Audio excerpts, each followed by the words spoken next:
9 मई को जो हुआ बगावत की कोशिश थी। निगरान वज़ीर आज़म अनवारुल हक काकर बोले, 9 मई को होने वाली तोड़ फोड़ और जलाओ घेराव को पूरी दुनिया ने देखा।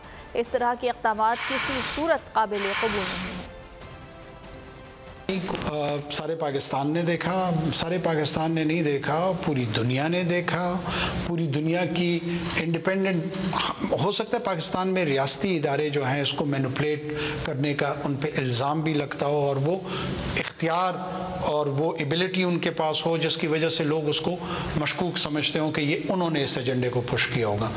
New York times, Washington post, guardian, independent electronic international media, क्या उन्होंने इस वेंडलिज्म को, ये आर्सन को रिपोर्ट नहीं किया?